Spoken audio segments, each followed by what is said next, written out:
This is a relay project. Real Talk starts right now. Here's Ryan Jesperson.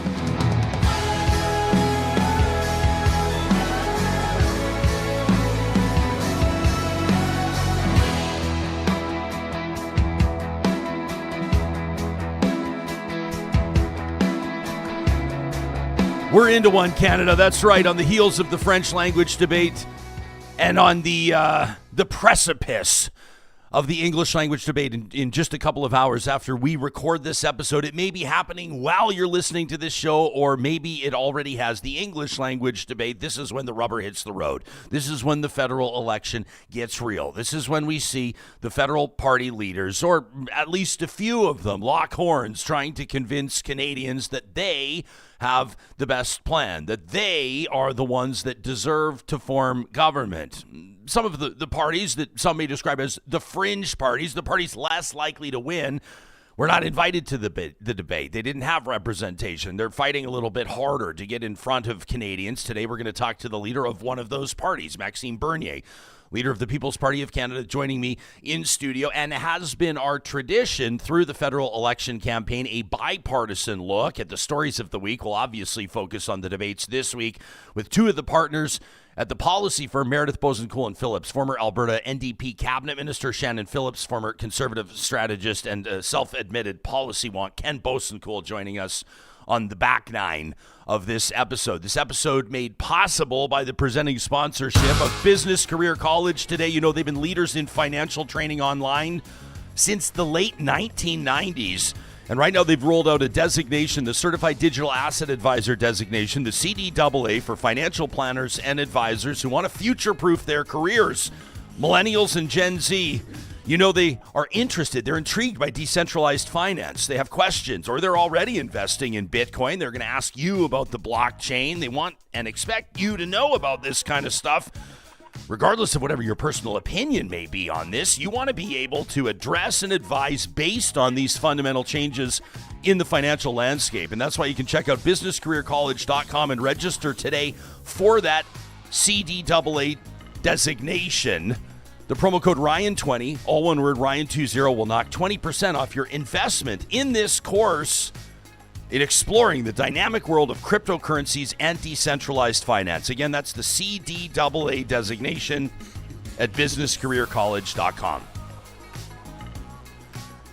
As we welcome to the Real Talk studio, Maxime Bernier, for 6 years, following his career in the Conservative cabinet for Stephen Harper, a longtime member of Parliament, forming the People's Party of Canada. You're here in Alberta. You've been speaking in Calgary, Red Deer. You're going to be speaking in Edmonton today. How would you characterize the campaign through your eyes, through your experience thus far? It's going very well. I'm very pleased, and thank you for this invitation, Ryan.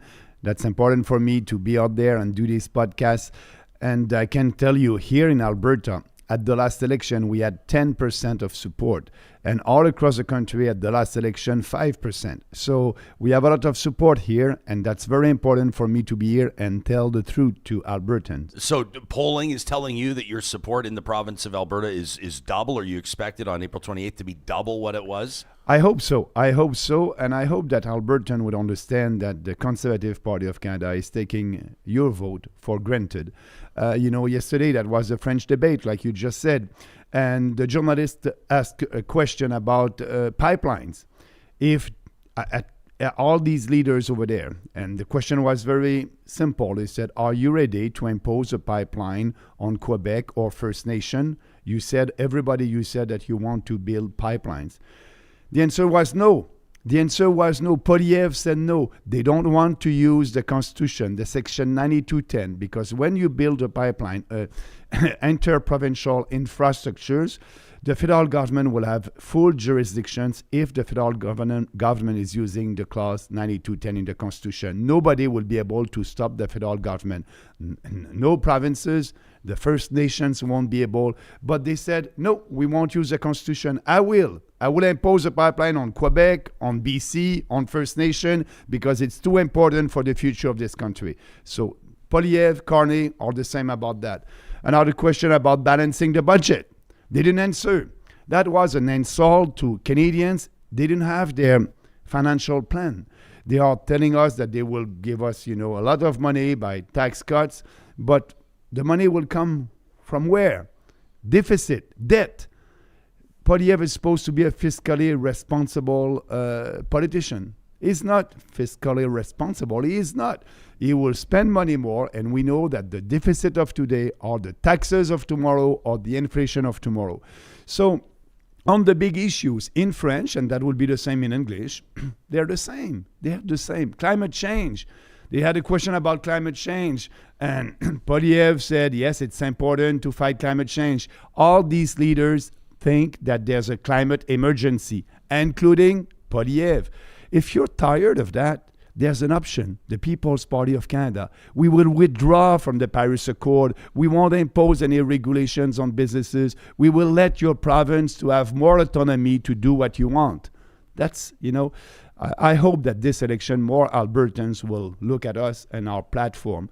And actually, they're saying, if you vote for Bernier in Alberta, you're voting for the Liberals. You are splitting the vote. It's so funny when they're saying that because they don't want to have a discussion about the ideas and the policies. Do you believe that here in Alberta, if you vote for the People's Party, you'll elect a Liberal candidate? No. The competition is between us and the fake conservative Poilievre. I want to follow up on the climate emergency comment in just a second, but we do have a question here from Blasheep who wrote in to talk at ryanjesperson.com. It's where you can reach the show anytime. He says, I voted for you, Max. He says, I voted for the PPC in 2021. Why didn't you consider working with the Conservatives this election, just like RFK Jr. worked with Donald Trump? He says, you state you're not splitting the vote, but there are many ridings that if those PPC voters, you've heard this, voted for the Conservatives, he says the Conservatives would have formed government. He says, I agree. Aaron O'Toole was a Liberal. Sadly, I think Pierre Poilievre is the most conservative prime minister we'll ever get in Canada. What would you say to Blasheep? Pierre Poilievre was a real conservative during the leadership of the Conservative Party of Canada. When he was running for being the leader of the Conservative Party of Canada, he was speaking like me at that time. Now, Poilievre's goal is to be prime minister. What is he doing? He is splitting the vote. And he wants more support in the big GTA. As you know, there's more seats around Toronto than in all Alberta. There's a lot of seats in Vancouver. These two liberal cities are very important for Poilievre, and he's splitting that's why he's on the most important policy. He has the same policies than Carney. That's why he's the one who's splitting the Liberals' vote to be able to be in government. But when he's doing that, is pandering to Ontario and Quebec, and for you out west, you have nothing. So when you said about why not being back to the Conservative, actually I was with them. I must say that I'm not a professional politician. I'm not a career politician, contrary to Poilievre. Poilievre was elected at 24 years old. He's a professional politician. He is in the House of Commons for the last 20 years, and actually, I've worked in the private sector for 19 years before that, in the financial sector. When I decided to jump into politics with Harper, I wanted to have a smaller government that will respect provincial autonomy. But when you're a conservative, the party line is very important. At that time, when I was a conservative, when I didn't win the leadership with Andrew Scheer, I was speaking to abolish the cartel of supply management. And it's still important to do that today to be able to have a deal with President Trump. But Poilievre and Carney won't do anything. They are protecting the cartel. I'm not. I'm working for Canadians. When I said that, Andrew Scheer told me, Maxime, you cannot speak about that. If you're speaking about that, you won't be a conservative anymore. You don't have the freedom to speak, and when you are a conservative, it's not like in the U.S. You're a Republican, you can speak against Trump, and that's okay. Here, the party line is so strong that you cannot do that. And when I didn't win the leadership, I tried to work with Andrew Scheer for 15 months, but Andrew Scheer was very honest. I had a meeting with him maybe a couple of months before the election in 2019, and I told him, Andrew, my platform was very popular with the members of the Conservative Party of Canada in 2017. I had 49% of the vote. Can you take some of my ideas for your platform for the next election in 2019? And his answer was, No, Maxime, I'm not taking any of your ideas because your ideas are not popular with the general population. And now my goal is to be prime minister. That's why I said this party is morally and intellectually corrupt. They are not conservative. They don't have the courage to speak about conservative ideas when they are not that popular. And right now, Poilievre is doing the same. One of the things that probably Andrew Scheer was bang on about is that some of your ideas are not mainstream popular. I think if you polled the average Canadian and said, is climate change an issue, the average person would probably say yes, or the majority of people would say yes. Framing it as a climate emergency, I'm not sure everybody would agree. People that lost their houses in wildfires might agree.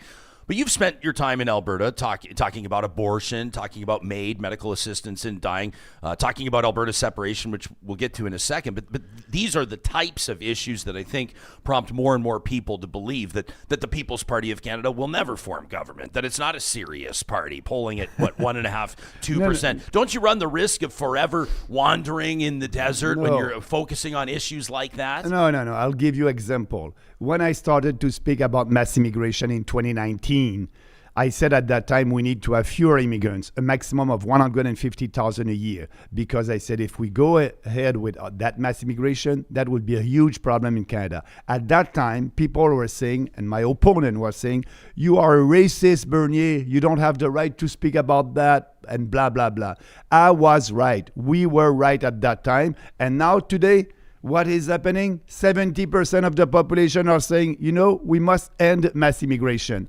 So the way we are doing politics, we are speaking about issues with passion and conviction based on facts and reason. And the more we speak about that, the more these issues are becoming popular. Like right now, mass immigration, it's a big issue for Canadians. What is happening? Poilievre is not speaking about that. Why? Because he's pandering with these ethnic communities in the GTA. He wants their support. And every weekend is wearing a new costume to do that. That's crazy. That is crazy. Poilievre is not working for Canadians and he's not working for you, Albertan. Look at his platform. You had Stephen Harper. I was with him. Stephen Harper had a majority government in 2011. And I said, oh my God, that will be a real conservative government. We will cut spending. We will have privatization. What did Harper? Nothing. What is the legacy of Stephen Harper for you out west? Zero. Oh yes, he abolished the how do you call that? That was the weed board. Mm-hmm. He abolished the weed board. Oh, that's it. What he did for the equalization? Nothing. Actually, Harper changed the equalization formula to be sure to give more money to Quebec. That's what he did to buy votes in Quebec. Harper did nothing for you when he had a majority. And who's speaking to Poilievre right now? Stephen Harper. What Stephen Harper is telling Poilievre? Oh my God, your enemy is not the federal government. It is Trump. You must impose counter tariffs. That's what Harper said. He wrote a letter in the National Post a month ago. And he said, maybe we will lose our sovereignty. This country is a sovereign country. We don't want to be the 51st state. And to do that, we need to impose counter tariffs to Canadians. We know that it will hurt Canadians because it's a tax on Canadians. But we need to do that to save our country. And you know what? We may be in a recession because of that, but that's okay. We will tax you more. You will lose your job, but that's okay. That's Stephen Harper. That's the conservative. That is Carney. We must not impose counter tariff. It's a tax on Canadians, and that these counter tariffs has no effect on the U.S. economy.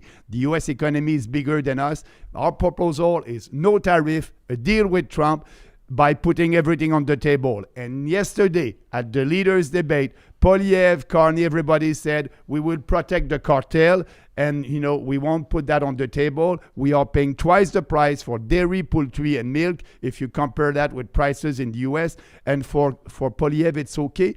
And if they don't put that on the table, we won't have a deal with President Trump. We need to tell the truth to Albertans and all Canadians.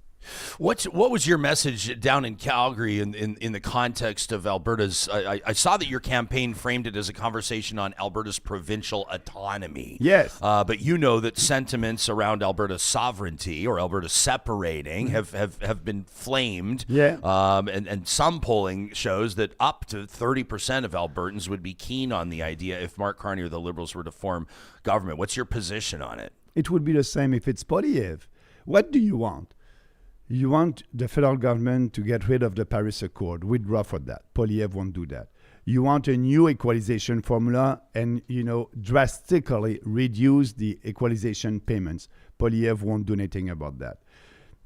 You want to end mass immigration like every Canadian. Poilievre won't do anything about that. Actually, Poilievre said, I want to have 250,000 new foreigners every year, plus international students, plus temporary foreign workers, plus refugees. That is 1.5 million foreigners over 3 years. That is mass immigration. He won't stop that. So with Carney, and we are going into a wall at high speed. With Poilievre, we are going into a wall at the speed limit. So both of them, and I understand why Albertans are looking at separatists. And I agree with Preston Manning when he said, if Carney is elected, Alberta may be independent or the 51st state. I agree with that, but I'll tell you, Albertan, be serious about that. Vote for a party at the provincial level that will speak for separation, a party that will tell you will do a referendum on that. You know what? I'll be the first federalist leader that will come here in Alberta and said, please vote for the yes. Why? Because I want Ottawa to take you seriously. In Quebec, we voted for the yes in 1995, 49%. I voted for the yes in Quebec. I'm not a separatist. I voted for the yes because I wanted the federal government to respect provincial autonomy. And nothing happened. So I decided to jump into politics at the federal level with Stephen Harper for having a smaller government that will respect provincial jurisdictions. That is why I'm in politics. And now here in Alberta, you're fed up with Ottawa, with the Laurentian elites in Ontario and Quebec. Vote yes at the provincial level. And after that, these establishment politicians will take you seriously. My offer to you is, I want you to stay in Canada, but right now, nobody's listening to you except the People's Party. So vote for us at the federal level, send a strong message that you're fed up with what is happening in Ottawa, and if you vote yes for a provincial referendum, I will be there to change everything, and I will do everything for you to stay in Canada, and I will work hard to have a government in Ottawa that will respect our Constitution. Same thing in Quebec. I must say to Albertans right now, the PQ is ahead in the polls right now with a young, charismatic leader. And the election at the provincial level will be in 2026. And the leader of the PQ said, if you vote for the PQ, it's a vote for the independence. I will have a referendum on the independence of Quebec a year after my election. Why? Because of mass immigration. In Quebec, they want to control their immigration. They want to preserve their culture. Same thing here in Out West. We need to tackle mass immigration. It is destroying the social fabric of our country. So maybe in 3 years, we'll have a referendum in Quebec and one in Alberta. And that would be a strong signal to keep this country alive if we do the bold changes that we are telling you that bold changes that are in our platform. You're talking a lot about immigration. You're talking a lot about mass immigration in Canada. Obviously, you talk to labor experts. You talk to employers in particular with recruitment and temporary foreign workers. How do you ensure, number one, by cracking down on so-called mass immigration, that you're not upsetting labor markets, and number two, that you're not fueling xenophobia? Some of the language comes across as a little loaded, Max. Okay, what is mass immigration? Mass immigration is what it is happening in our country. Last year, the population of Canada grew by 2.7%. The average growth of the population in Western countries last year was 0.5%. The growth of our population was 5 times bigger than the average growth of the population in Western countries. After that, 97 of our population, the growth of our population was coming from immigration. That is replacement of a population. If we do that couple of years, we need to stop that. And why speaking about mass immigration? Because mass immigration is having a huge impact on our standard of living. Our standard of living is going down for the last 10 years. Yes, we have more people coming to Canada. The economy is growing. The GDP is growing. But the GDP per capita is going down. The growth of the population is faster than the growth of the economy. The economic pie is growing, but our piece of the pie is smaller. We need to stop mass immigration. What we have, mass immigration right now, is cheap labor for big corporations. We need to stop that. We don't need that.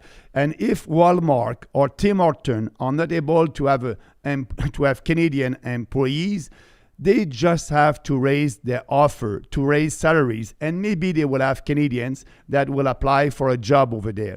What Poilievre and Carney are saying, they're okay with mass immigration. They're okay with cheap laborers for big corporations.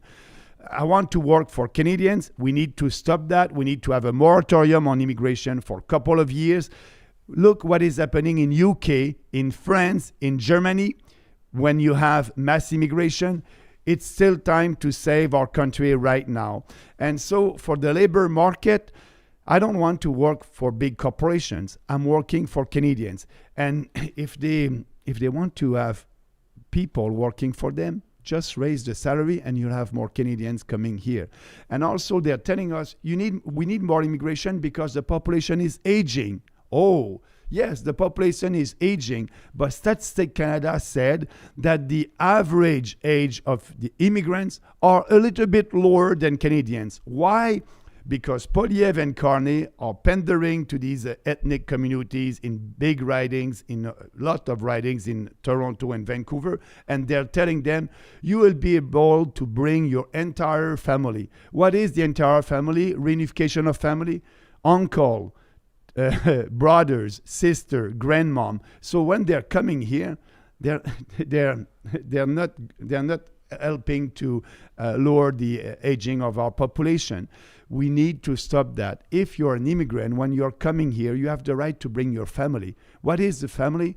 The dad, the mom, and the kids. Now they want to come here and they want to have the brother and sister. If you want that, please stay in your country of origin. You'll have all your family with you. So let's tell the truth to Canadians, and we need to end that to save our country. If you don't win any seats in this election, will you consider stepping down as leader, or do you see this as a long-haul movement? No. At every election, I'm the only leader that after every election, I'm doing a leadership review. I did that after the election in 2021. I did ask our members if they want me as a leader, yes or no. And I won that by 96%. At the next election, if we don't win a seat, if I'm not winning, I will do that. I will do that at every election. So that's democracy. Our members, they will decide if they want me to stay or not. And Poilievre is not doing that. Poilievre, if he's not winning, he will do everything to stay there. I'm not. At every election, I'm asking our members, do you want me as a leader? Yes or no? Maxime Bernier, leader of the People's Party of Canada, head of an address to supporters in Edmonton on the heels of appearances in Red Deer and Calgary. Thanks for making time for us in studio. I want to thank you for having me. That was great to have that discussion with you. So thank you very much. It's the whole point of what we do here, Max, yeah. And I just want to say to Albertans, look at the platform of every political party and make your choice. And I want to tell them we are ready to work for you to keep this country great and prosperous again. That's the leader of the People's Party of Canada. If you're watching or listening to this live, you can let us know what you think in the Real Talk live chat powered by Park Power. I know our next two guests, Shannon Phillips, Ken Boessenkool, have been watching this interview. We'll get their take on it. You can send us an email anytime to talk@ryanjesperson.com. I want to make sure that the Nisku Energy Show is on your radar. You can check it out online right now at yourchamber.ca. Get your tickets to join us May 14th and 15th at the Silent Ice Sports and Entertainment Center. This is a groundbreaking 2-day event bringing together leaders from across Alberta's energy sector, showcasing local innovation and expertise shaping our province's energy future. It all kicks off with a Premier's Breakfast, 7 a.m. on the 14th. I'm looking forward to hosting it all. There will be a regional update presented by Leduc County Mayor Tanny DeBlanco, an official ribbon-cutting ceremony. This is the first time they've ever done the Nisku Energy Show, so it's going to be a big deal. You can get your tickets today by visiting, again, yourchamber.ca. That's the Leduc, Nisku, and Wetaskiwin Region's Chamber of Commerce. If you're living in Edmonton, if you're paying close attention to developments on what this municipal election is going to be looking like, and you've been paying attention to the Tim Cartmel campaign, you've probably heard about their capital conversation. This is coming up May 1st at the Edmonton Convention Center. If you're tired of tax hikes, if you feel like nobody's listening, Tim Cartmel wants to see you there. The Edmonton Convention Center on May 1st, where engaged citizens will join over lunch. They're going to be part of a conversation that matters. Just 2 weeks away, by the way. I'm going to be hosting this thing, inviting you to join me there. No fluff, no spin, I promise. You can get your tickets today by visiting timcartmel.ca. In advance to many of you, those of you that will be gathering with family this weekend celebrating Easter, a shout out if you're feeling a little nervous right now, realizing that you're in charge of the ham, the turkey, whatever you're going to do. You haven't even put a plan in place, and oh my gosh, how much time is that going to take in the kitchen when you'd rather just be hanging out with everybody? Friesen Brothers has your back. Now, that's right. They've got their fantastic Easter dinner box. You can order yours today. It's not too late. Check out friesen.com or visit them in store. It's $79.99 to feed 4 people, which is fantastic pricing on this, including both dark and white turkey, roast potatoes, creamy dill carrots, tray buns, cranberry sauce, turkey gravy, sour cream, bacon bits, everything you would expect. You can order it now and pick it up, ready to pop into the oven and serve at cateringbyfriesen.com. Hi there.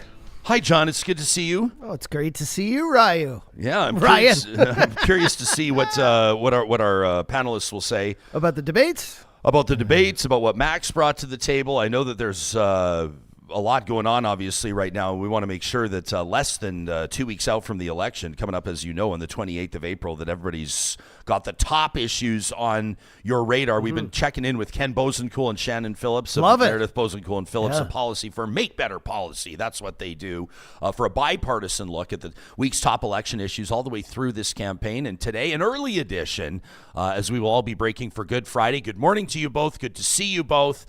Pretty interesting back and forth there with Maxime Bernier. Ken, no surprise, he's singing the tune he's sung for a long time. Stephen Harper, not a real conservative. Pierre, not a real conservative. What do you make of his message? He says he's got the most support in any province. He's got the most support in Alberta, probably surprising to none.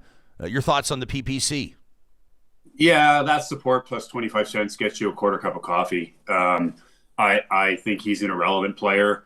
I actually wish that more of the crazy people in my party would go join his party so we could have a more sensible party. And it's a good release valve in Canadian politics. But beyond that, I don't think he warrants a lot of our attention. I mean, obviously, you're running a talk show, and I appreciate you had him on. But in terms of the grand scheme of things, I'm having trouble deciding why he matters, other than as a good release valve for the crazy people in my party. Well, I think one of the reasons I think that Conservatives would at least pay attention to that party is in ridings where polling might be tight and votes for the PPC pulling away from votes for the Conservatives could dictate who serves as an MP in that riding. Respectfully, Ryan, I don't buy that. People voting for the PPC are people who are disenfranchised. I saw an analysis, and I did a little bit of this myself. A lot of the people voting for the PPC when they were at their high water mark previously had voted Green and NDP. These are people that don't like to vote for anyone that's possible of winning. They're disenfranchised populists, and, he can have them. No one else is going to get them. Most of them won't vote for any party that has a possibility of winning. I have disagreed with Poilievre's strategy of trying to shut down the PPC and getting all their votes, because I think it's led him to have the kind of persona that's causing him problems in the election now. And so I thought that was always the bad strategy. The way Conservatives can win is going after soft Liberal voters, not hard PPC voters. Shannon, your thoughts on what you heard from Maxime Bernier? Anything jump out at you in particular? Well, no, I am of the view that we should just be sidelining a lot of this just absolute kooky nonsense, Putin's talking points to where it should be, which is the darker corners of the internet. If you want to go find it, you have every right to say it. You have every right to even publish it on the internet. But, does it have any place in polite society? Actually, no. And the fact of the matter is that they're down at whatever it is, 2 or 3% max, because the well of kooks has gone dry. Because Pierre Poilievre has essentially harvested those votes and brought them into the Conservative Party of Canada. That was their theory of the case up until about January of 2025. That was how they were going to build the electoral coalition that they wanted, that they figured that would ride them to victory. Things haven't turned out that way, and they haven't pivoted from it. But I don't really believe that we need to be, giving a whole lot of oxygen to this sort of stuff. It's always existed. Conspiracy kooks, veiled or not, anti-immigration, racist crap. All of this has always been around in politics. The question is, how much do political parties indulge it?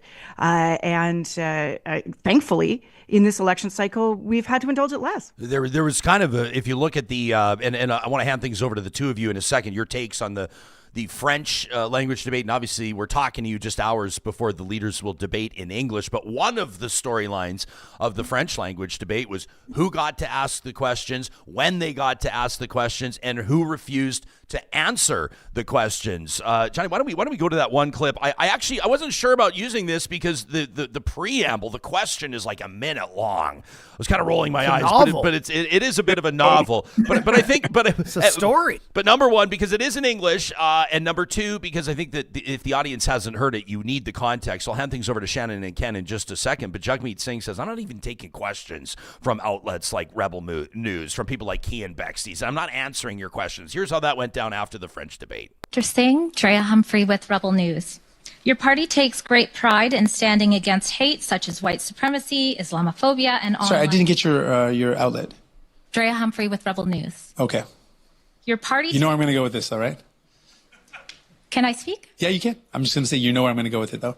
Your party takes pride in standing against hate such as white supremacy, Islamophobia, and online hate speech. Yet you stay silent about ongoing attacks against Christians, even after Conservative MP Jamil Javani's order paper question revealed that over 200 churches have been targeted by arson and vandalism since claims of remains being discovered at former residential schools swept the nation in 2021. These claims have been disproven by bands that excavated and remain unproven by those that have not. Will you condemn the rise in acts of hate against Christians today and explain what your party will do moving forward to keep Christians safe from hate in Canada? Again, thank you, but I'm not going to respond to an organization that promotes misinformation and disinformation like Rebel News. So no, I'm not going to respond to your question. Okay, so there you have it. Last night, that was just kind of one example. It's theater. It screams. We set this up. It screams. I'm reading this. That my editor wrote this off my phone. She got her job done. She got to say what she wanted to say. Asking a controversial question, asking a black correspondent to do it. The whole thing is just. It was kind of a theme, though, Shannon, through the whole night. Through the French language debate. Who was there? Who was getting the questions? When they were getting the questions? What do you think? People are calling for the debate organizers to be fired. Well, the debate commission is a disgrace. It's a national disgrace, and it needs to be fired. The whole model was stupid on paper, stupider in execution. And the fact of the matter is that none of this would have happened if it had been an event organized by the parties coming to agreement with the media on how it was all going to go down. From the debacle with the Greens to this debacle with Rebel going to court or threatening to go to court, and then the debate commission lying down and giving them 5 different opportunities to ask questions. It is it is a stain on our ability to have an appropriate national discourse. I just don't even know what to say. We need to get rid of this model. But I will also say that this is a long history with these guys being able to get into rooms and abuse that privilege by just doing clickbait and other assorted nonsense. The press gallery laid down and died in Ottawa in 2013 when Rebel News insisted that they go into the room to ask Justin Trudeau whether his mother was a prostitute. And then in 2015, the Alberta Press Gallery did the exact same thing when we were in government. It is garbage. It is nonsense. It is not journalism. And once again, like, you can go and do your internet stuff and your rage baiting and all the rest of it. Nobody's saying that you don't have a right to say what you want to say. If you want to say kooky, incorrect things or even harmful things, we have broad latitude to do that under Canadian law. What you don't have is a right to take up public time and resources to do that. And we all have to exercise some judgment here. Not everything is both sidesism. Not everything is, oh, but what about, what about? The fact is that we should have some norms, some rules, and some standards. And that applies in politics, that applies in your personal life, that applies across the board. And it's high time we learned it. Ms. B says emailed the debate commission to register a complaint. But at the same time, Okanagan Summers says the same thing. Emailed the commission. That Q&A was not appropriate. I mean, there's a bunch of people saying that right now. But then you got this from Wallflower, who says, Ken, Wallflower says, independent media is the only ones with the guts to ask those types of questions. Is it a tough look to exclude independent media from something like this?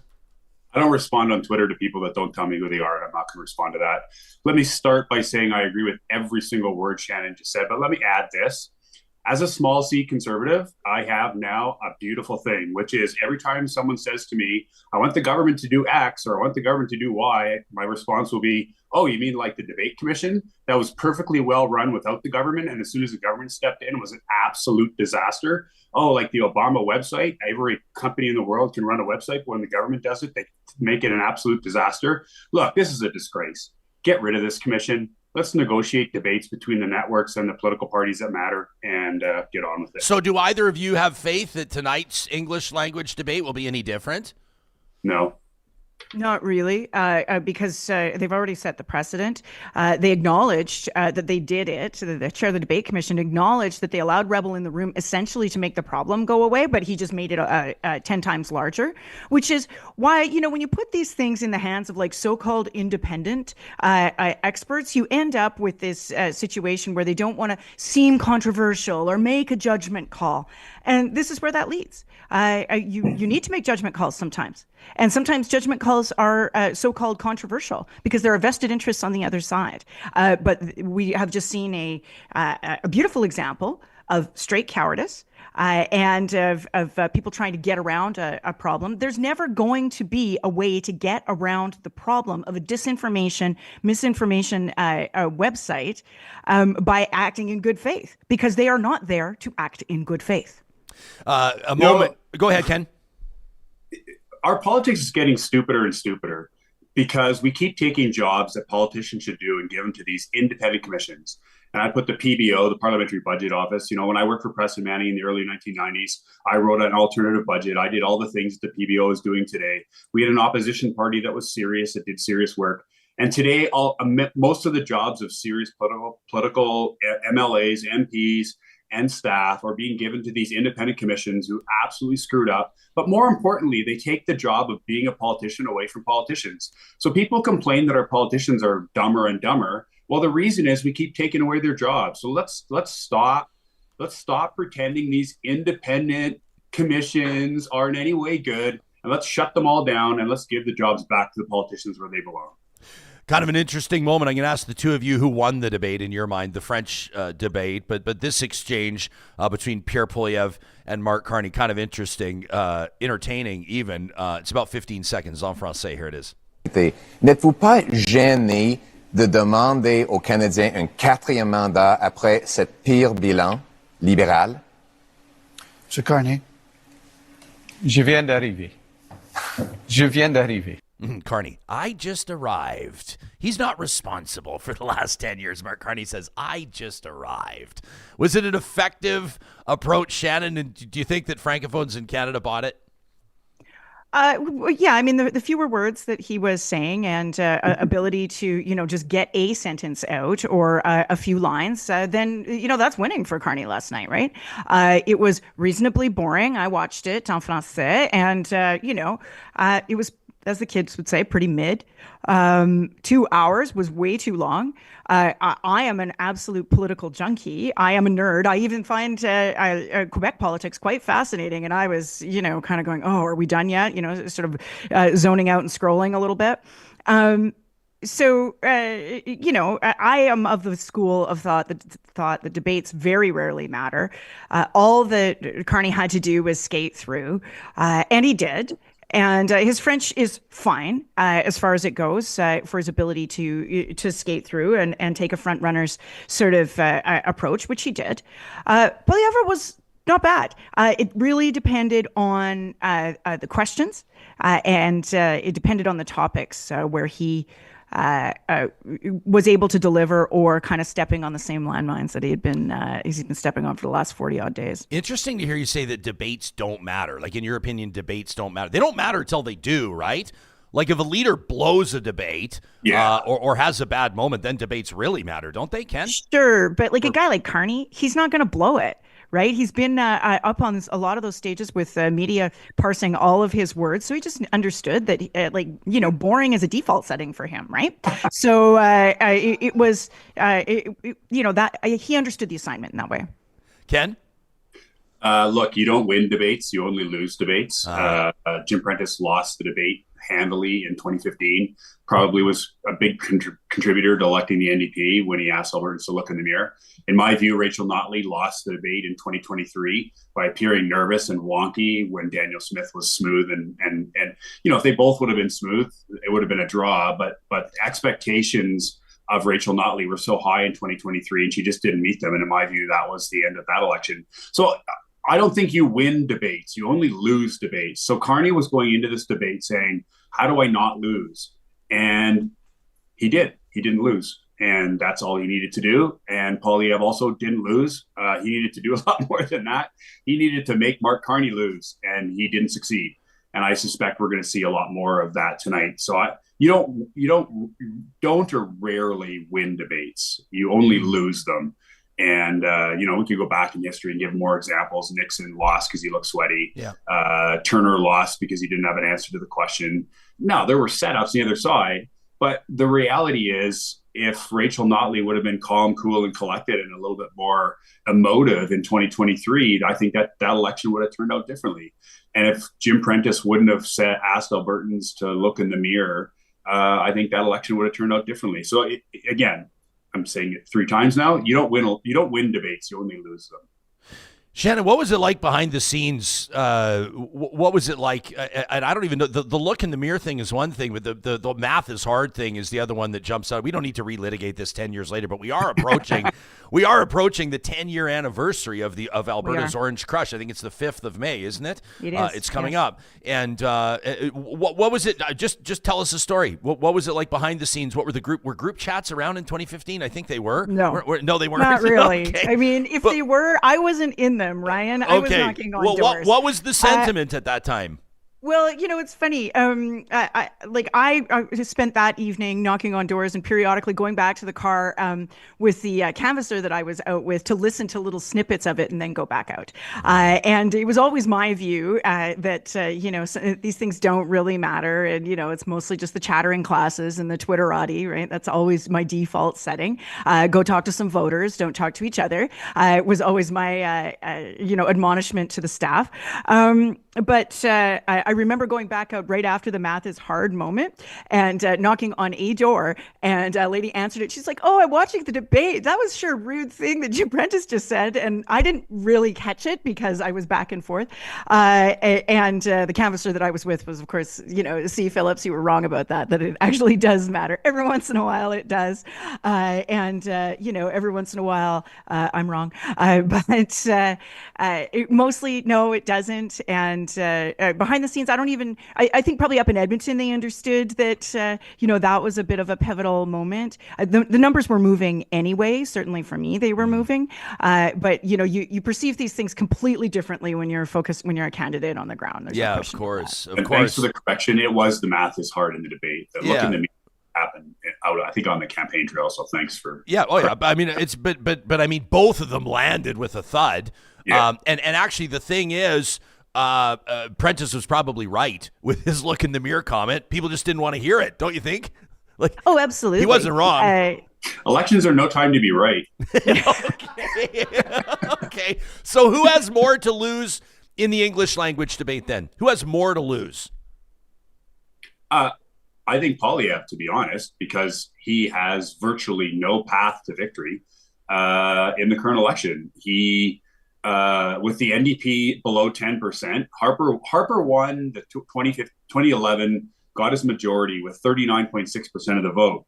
But the NDP had 30% in that election.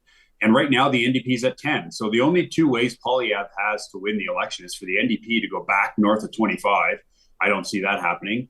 Or him getting from 38, 36, 37 to 45 and getting the Liberals down to 40. And I just don't think Pierre Poilievre has built a 45% political party. He assumed the NDP would be strong. So he has the most to lose because he is losing, and he has to do something dramatic to turn it around. But he's kind of in a box. I mean, you don't fatten the calf on market day. He's getting a little late, to borrow a line from Corey tonight. It's getting a little late in the game to change who he is. Shannon, do you agree? Yeah, I mean, I think the conventional wisdom is that, Carney's the front runner, so everybody's going to be picking on him, and he's got less experience, yada yada yada. But I think that Mr. Poilievre needs a bridge strategy. He doesn't need a base; he needs a bridge to more voters, and his safe space, his place where he's going to retreat to. As I just said on the CBC, with his little blankie to feel better about himself, is that more fighty, Trumpy, aggressive guy. But that's not what people are vibing on right now. What people are vibing on right now is they want to see the real person. They want to see a bit of vision. They don't really want a litigation of the past, right? Even if they're super not sold on the Liberal record, going back down memory lane is the last thing that people want to hear right now. And so, last night I saw glimmers of where it's going to go well for Poilievre and where it's not.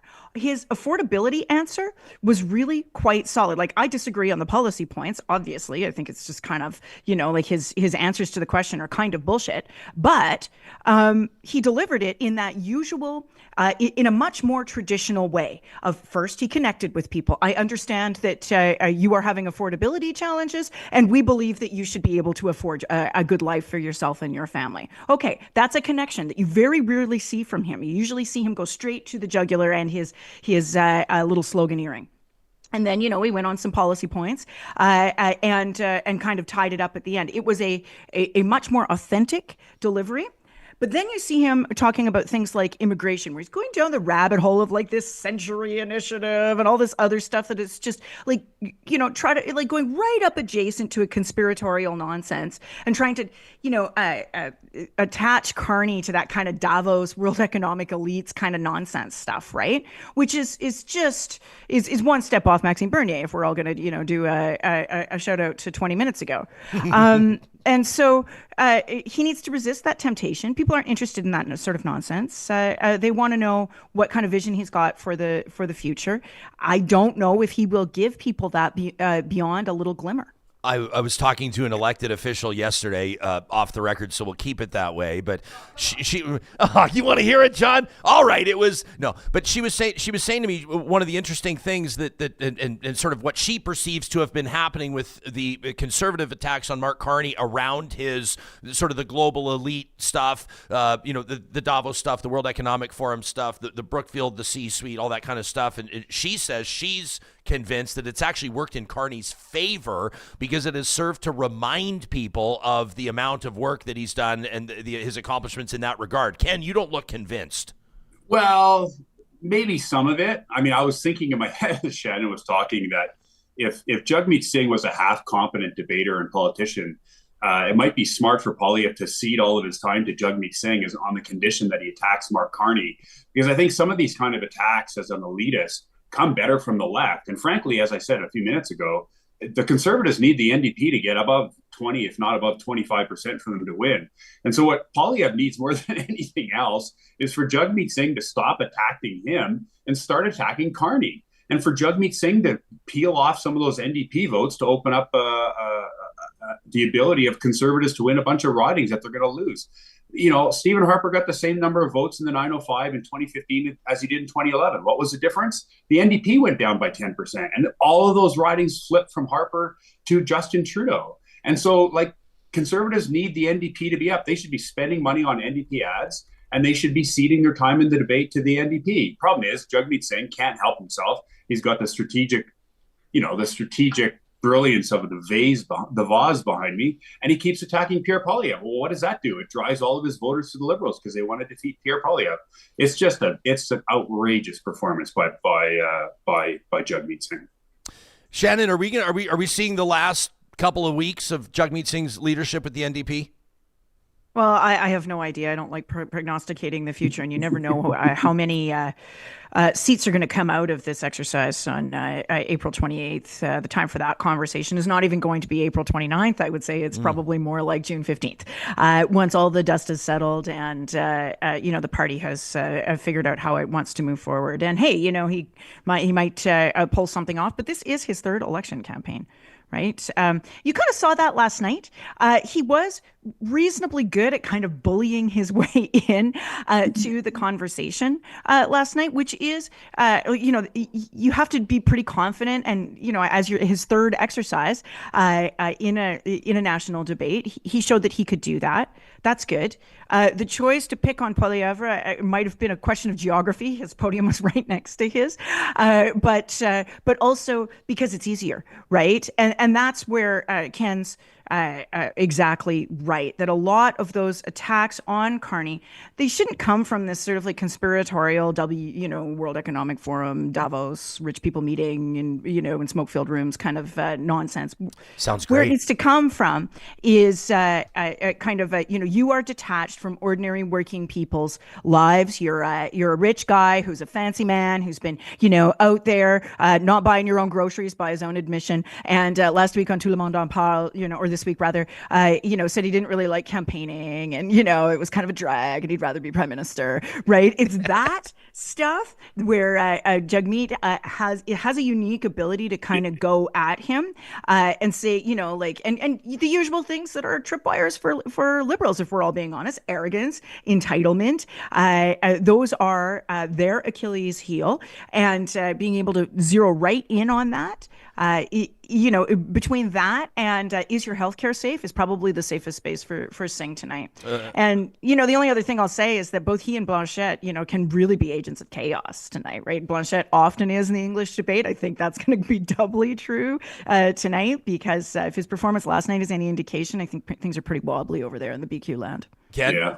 Where did the Monopoly Man attack go? Like, this is, he's Monopoly Man, and it's not conspiracy man, it's Monopoly Man. And again, I agree 100% with Shannon that attack would land a lot better if it came from Jagmeet than from Poilievre. And it would do Poilievre good if it landed from Jagmeet, to be honest. Matthew in our live chat, powered by Park Power, says Poilievre spent 2 years antagonizing everybody since he thought he was guaranteed a majority, and it's hard for others to play nice with him after that. Kind of an interesting thought from Matthew. It's in some ways, it's worse than that, Ryan. He ran ads against Jagmeet Singh, driving Jagmeet Singh numbers down. So, he's the author of a problem that is now facing him, which is the NDP have disappeared. And it's just looking back on that, why any conservative would run ads? It's the same argument I made a second ago in reverse. The Conservatives need the NDP, and the NDP need the Conservatives. In downtown Toronto, every vote the Conservative gets makes it more likely that the NDP are going to win, because Conservatives take votes from Liberals in downtown Toronto. And the 905, it's the same thing for Conservatives. Every vote the NDP gets is a step closer to victory for the Conservatives. And this is just strategic realities that it's so frustrating when leaders don't understand basic math about how our electoral system works in a three-party system. There's also just a question of personality here too, right? Like there's no question that people don't want to play nice with him, but it's not clear to me that he wants to play nice with literally any other person on earth. Like he's just that way. Every time he tries to, look more magnanimous or look like he's trying to change the vibe, there's that fake weird smile that appears. Like it's not clear to me that making connections with others is actually encoded in the guy's DNA. Yeah. He hasn't really had to up to this point, So I'm not going to rebut necessarily, but like what he has been doing successfully for 2 years is connecting with and identifying with people's anger at inflation and their anger at not being able to afford a home. It's why voters under 55 are flocking to Pierre Poilievre and have been for the last couple of years. And so in those moments, this anger that Shannon's talking about became a bit of a, like he identified, you don't win elections by policy, as much as I love being a wonk and our firm does a lot of policy stuff. You win elections by emoting and reflecting the feelings and the antagonisms that people felt. And up until January 20th, when this event happened in the United States, Canadians were mad at their politicians for letting inflation. I keep telling this story. My 30-year-old daughter had never seen inflation before, and suddenly the price of chicken went up by 30%, right? And she's like, I don't care how it happened. I just need to punish someone for it. I'm angry that it's harder for me to feed my family. And those are the kind of things Pierre Poilievre connected with. But after January 20th, people weren't looking for someone to be mad. They were looking for someone to protect Canada. And suddenly this burst of patriotism just became incompatible with the persona that Pierre had built. And, it took him, I would argue, he hasn't pivoted at all. And in some ways, he didn't need to pivot. He needed to do a 180. He needed to become the opposite person he had become to win the votes he had then. And, it's a huge task, and he has proven himself not to be up to it. Has any politician in recent memory in any jurisdiction in any country pulled a 180 on what was a very prominent, obvious, ingrained personality traits? Like, has anybody done it in successful fashion? I would say Doug Ford has. Like, Doug Ford in his first election, if you would have told me after his first election, that Doug Ford would sort of be the paragon of sensible conservatism, I would have laughed in your face. And he ran a government in that first year that was an absolute unmitigated disaster, helped by a couple of people in his office who were absolute unmitigated disasters, and one of which is now running the Conservative campaign. But then Corey Tenike went in and said, dude, you got to calm down. You got to be real with people. And he met the moment in January, and he called an election. He won the election by meeting the moment. They weren't going to run a campaign on anti-Trump's not the right word, on dealing with Trump. They were going to run a campaign on affordability, and they changed their entire campaign strategy to address the moment. And Doug Ford went from I can save you money and I'll be good for your affordability to no damn way, like Canada's not for sale. He bought into that and protect Ontario. And so I would say he pivoted twice, once after his first disastrous year in office, and again in the last 3 months. So yeah, it is possible. And it's possible for a conservative because Doug Ford is also that. I'm obviously going to ask you guys about provincial politics. A second UCP MLA, a former cabinet minister, booted just hours before we're talking here, so we'll wrap with that. But before we do, we're starting to get fan mail for the two of you. I don't know if we start focusing too much on this, whether or not you're going to start charging higher fees. I don't want to reiterate how much people are enjoying the back and forth with you guys appearing with us to wrap up every week. But Amy wrote in. Brian.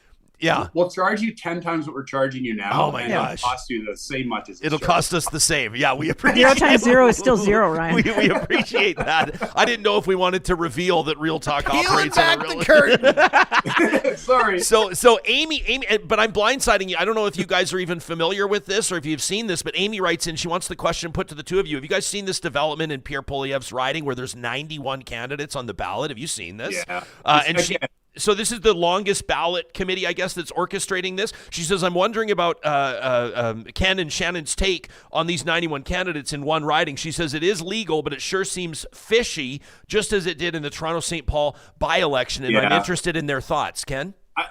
I know a little bit about this. I think if you look at the official agent of 80 or 75 or 80 of those candidates, it's the same guy. Yeah. And he's just muckraking and screwing with our democracy. And we just shouldn't put up with that kind of crap.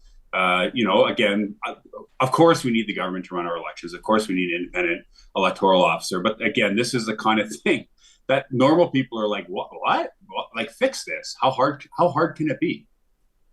Yeah, I was under the impression that this is some sort of proportional representation stunt, is it not? Yeah, it's electoral reform related, I guess. Okay, yeah. I mean, whatever. People have every right to do it. I'm, one of these people who is, kind of a libertarian on this stuff. People have a right to express themselves politically, even if that expression is kind of stupid. That is fine. You have a right to your stupidity. You have a right to your fool's errands. However, what does it accomplish? Not a whole hell of a lot. The one thing I was thinking it might accomplish is because the candidates, I mean, this is a stretch, but bear with me. The candidates are listed in alphabetical order on the ballot, right? Yeah. So Poilievre... sorry, I'm interrupting. Well, I just finished my thought. Like, it bumps Poilievre way down the ballot. Yeah. I'm not saying it's going to make him lose, but I mean, it's one thing it accomplishes. I was with an academic this weekend. Sorry, I'm just looking up. And he has done some research on this. And he says that people actually do, when there's an alphabetical list of candidates on a ballot, people actually look at it's Jack Lucas from the UFC. I had dinner with him this week, a wonderful dinner with Jack and his wife, Daphne. And he was walking us through a book that he had written showing that when candidates are listed in alphabetical order, people will sort of go down the order. And as soon as they see a name they recognize, they tick it off. So it actually does matter. It actually distorts democracy. And so we should just fix it. Yeah. Okay. Need more candidates with A's at the first and last name. Remember, like, the paper he wrote is called the Aardvark Theory. So yeah, there you go. Oh, very well done. I mean, this takes me back to this will be for the more mature and well-aged members of our audience, the whippersnappers, the youngins, those with Riz. We're trying our hardest, Johnny. But they won't remember this. But remember, back in the day when we used to use the yellow pages, you would have like AAA, AAA carpet cleaning or like AAA mechanics. And I always thought it was kind of like there was obviously some thought behind it. It obviously worked or people wouldn't do it. I'm just amazed we had a book full of people's names and exact addresses dropped off at our homes for years. It's absolutely wild. Okay, let's get to this. Before we go, obviously we're talking to you every single week about federal politics and about the election. That's the point. But obviously these two have a keen awareness of how provincial politics works and the like. And the big story midweek here out of the Alberta legislature is Pete Guthrie, now a former, not just a former UCP cabinet minister, but a former UCP MLA, now an independent, booted from the party. This is the guy that alleges that Alberta's health minister and possibly the premier withheld information from cabinet ministers deciding the fate of the Alberta Health Services Board of Directors. He was suspended from caucus. Remember, he stepped down as a minister. Well, now he's gone. He's out of the party. The premier asked about it, and here's what Danielle Smith had to say. During the suspension he's under. What is your response to MLA Guthrie, and will he be removed from your caucus? Yeah, I'm not sure what he's referring to. He was asked if he wanted to go into the question period rotation, and he declined. So you'll have to find out why he made that statement. But it's most of my caucus, as I've said from the beginning, are prepared to let the two processes play out. We have a process that is involving an independent retired judge, Justice Wyant, and another independent process involving the Auditor General. And I think the vast majority of my caucus, nearly all, are waiting to see the results of that. So we want to see if there's any evidence of wrongdoing. And then once those reports are out, we'll make a judgment at that time. Thanks, Sean. And we're going to take one more question from the floor before going to the phone. That's a caucus decision. We don't talk about internal caucus matters here. Okay, so she goes on, and then the caucus votes, and then he's booted. He's gone. Shannon, obviously you spent a lot of time at the Alberta legislature. You've been a cabinet minister yourself. You understand how the party works. Your party, I mean, I think back to like early, like just a very short time after the 2015 election. Deborah Draver, I remember, was removed from caucus for a while. This seems to be, that was obviously a different circumstance. This one, you got to wonder what's going on here. This is a pretty significant circumstance, including the allegations that he's making, tabling a letter in the Alberta legislature this week, basically indicating, let's call it what it is, deception in government business practices. What do you make of the story, Shannon? Well, he voted against the government and he voted with the opposition on I think it was a motion in the legislature asking for a public inquiry. So, if you're going to vote against the government's interests, you probably have to step outside the governing caucus. Those are the rules. And, whether he is doing the right thing or not, the rules are the rules. And so, he's always been a bit of a chaos agent. He was during COVID as well for Mr. Kenney. So that's kind of his brand. That's his style. We'll see how it works for him over sitting as an independent with Scott Sinclair and going through the independent or the opposition lounge and trading jokes with and discussions of the weather with the opposition, because that's the door they have to go through now. The independents do, I think Mr. Guthrie has a lot to say, probably as the infrastructure minister, and as a result of that bill that he sponsored to get through the House on essentially centralizing the government's infrastructure and AHS infrastructure in particular. At the time, I did not fully appreciate why we were doing that bill. I remember standing up and speaking to it, and it always seemed a bit oddball to me. But now we know why, right? Because they wanted to centralize the procurement process. So, Mr. Guthrie doesn't need a public inquiry to be able to tell us everything that he knows. And so now he has privilege in the House. He can stand up at any point during bill debate, and I'm sure the New Democrats would allow him that speaking space. He can just go for it, and he can go for it in a way that is privileged, legally speaking, that insulates him from any legal process, and just lay it on out, Pete. Table to your heart's content. Tell us what you know. Ken? I'm going to repeat what I said last week on this show, which is I don't know who's guilty in this thing, but I know who's acting like they're guilty.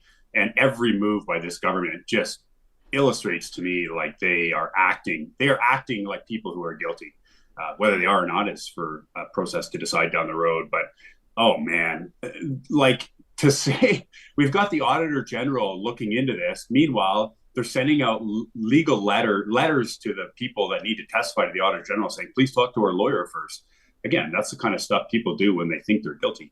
And hey, Ken, let me jump in on that for a quick second. I asked Premier's office about that in particular, and they tell me that it was AHS that advised people. They said it was not the Premier's office. They said it was not the party. They said it was AHS. They said that was news to them. And does not AHS have a minister? I'm just saying. And also, it wasn't AHS. It came from the Alberta Health ADM, right? So, it's just like a straight up lie. That email came from Leanne Wagner, who's Associate Deputy Minister of Alberta Health. I do actually want to build on what I said last week on the question of the Auditor General, because I don't think I fully appreciated the extent to which it is obstructing the work of the legislature. The Auditor General is an officer of the legislature, and the legislature has an important oversight function in terms of its public accounts and how the Auditor General works. That is work of the legislative branch of government. And again, to Ken's point, when public accounts is working properly, as it does in other jurisdictions, I'm going to get super nerdy here for a second. I don't even care. Because like in the UK, for example, public accounts, because the politicians dig into the matter and really, push for answers, it is the way that the legislature, even from the government caucus, holds the executive council to account. So frustrating that process by putting it through lawyers is an obstruction of the legislature, and it is egregious. And I know it's not going to make a whole lot of headlines, and people aren't going to go wild in the streets over it. But the fact is that it is an absolute abrogation of democratic norms, no question. We love chatting with you guys. We love wrapping up our week with you. We're grateful for your insights across party lines. Shannon and Ken are two of the three partners alongside Tyler Meredith at Meredith Boessenkool Phillips, Make Better Policy. You can check out the work that they do at mbpolicy.com.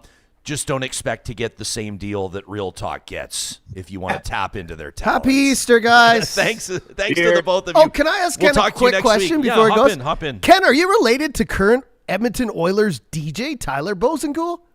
Yes. Wow. They kind of look similar. They got the same hair, reference. Yeah. There you go. Well, I spoke to him the other day, and I was like, wow, these guys kind of look similar. We're heading into playoffs here, so you're celebrity adjacent, Ken. or something. Or something. How many Boesenkools could there be? How many? That's what I thought. I always say that when someone says, "Are you related to this Jesperson?" I say, "Yeah, probably," and then the conversation just moves on. With a name as weird as mine, if someone has the same spelling, there is apparently a few Boesenkools with a slightly different spelling, one S instead of two. But if you see two S's, yes, the answer is yes. I got it. Boessenkool and Phillips. Thanks for doing this. Cheers. All right, guys. Yeah, that's mbpolicy.com. Wow.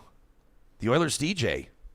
Yeah. They're all going to be getting ready. They have the same hair and beard, and it all came together last night. I was like, the Oilers are limping in, buddy. Oh, they are limping in. Can you come on? I'm not obsessing on it. I'm not focusing on it. I'm just saying. You know what I'm upset about is like everyone's life is on pause here, waiting for this schedule, the playoffs. I don't think I've ever seen like where the playoffs are going to start in 48 hours. Wild. Nobody knows when the games are, where they are. I heard that the Oilers, when they flew to San Jose for their game, they're just going to stick around in SoCal. That's true. They're just going to stick around and wait to go play LA. Well, which is why fantastic. would they fly back? Get a few days off. Go experience California. Super Chat Ken says, if you have nothing to hide, calling a public inquiry is an obvious thing to do. M. Aitken's watching us. She says, Ryan, that note you got, that explanation, she says, that's BS. Ms. B says, my money's on guilty. Let us know what you think to talk at ryanjesperson.com. Joseph is going to be voting in advance polls this weekend. Says, I'm casting my vote this weekend. It will not change the preordained result. Says, but I take great pleasure in canceling out the incumbents vote. That from Joseph. I love that. Whatever it is that floats your boat, that prompts you to vote, go do it. I don't care who you vote for, even but I do care that you vote. Or, somebody walked up to me. I was out for a cocktail with a friend yesterday, and somebody walks up to me. I couldn't believe they did this. Actually, I actually love it that they did it. But Johnny, they walked up. They said, "I appreciate the show." I said, "Thank you very much." Snapped a quick photo, and then they said, "Who are you voting for?" And I said, "Can I tell you something?" And they go, "Yeah." They lean in, and I go, "I'm not voting." And they looked at me. I said, I'm just fucking with you. I said, but I'm not going to tell you who I'm voting for. Yeah. But go vote, and we had a good laugh, and I appreciated that. But we just encourage you to go out and vote, participate, exercise your democratic right. People literally, I know you're going to hear this. You hear it time and time again, but I really do sincerely mean it. People have died for your right to vote. People die in other parts of the world for the right to vote or fighting 100%. For the right to vote. So those numbers should be higher everywhere. We were talking about this in the chat, like the UK, Britain, like the States, everywhere is like, it's always like half the population pretty much, a little over sometimes. Like, it just amazes me. I don't know, maybe there should be an easier way to do it. Like, I don't know, but I think voting in Canada is pretty easy. That's what I'm saying. So I don't understand why only 6 in 10 people do it. I think it's because some people, there's a million reasons why people don't, but I think one of the reasons is people don't feel like their vote matters. Or people feel like they're not engaged. Like, we all have friends like this, and we love them. But they're just like, their day-to-day doesn't change too much based on, or at least that's their understanding of it, based on who the political leader is or which party forms government, or maybe they don't even, quite frankly, understand how it all works, and they've just been perfectly fine with that. I totally agree with that. I think we talked about this on one show, but maybe we should just force people, Ryan. Like, you have to have insurance on your car, you have to pay taxes every year, and you have to legally lodge a vote. You have to vote in an election. Is JJ in our live chat, is he talking about Ken Boessenkool? He says he looks like a young Doc Emmett Brown, which is Doc Emmett Brown, is that the guy from Back to the Future? Great Scott! That's who that is, right? Once this sucker hits 88 miles per hour, oh my gosh, you're going to see some serious shit. JJ says that is a cool brag, looking like a young Doc Emmett Brown. All the Boesenkools, though, they're beautiful men. I'll just say it right here on the podcast. They're all very, they're very tall. They're very good looking guys. Well, why don't you marry him, John? Oh. How about this from Don in the chat? It says, go Jets, go, suck it Oilers. Don, quite frankly, I don't need that right now. All right, with all my family members they're blowing me up, the Gary Skelton and the like, my father-in-law, big Jets fan, they're very excited right now. You've got enemies because you got the Flames fans that you got the Jets fans. I don't need to be reminded the Leafs fans, your Toronto people, the Canucks fans. You're surrounded. I'm surrounded by. And I actually do think that the Jets have a real shot at it this year. So I could bring myself. I'm never President's Trophy. Yeah, like I'm never going to cheer for the Vancouver Canucks at any point, and I will never apologize for that. And I don't think I have to explain it.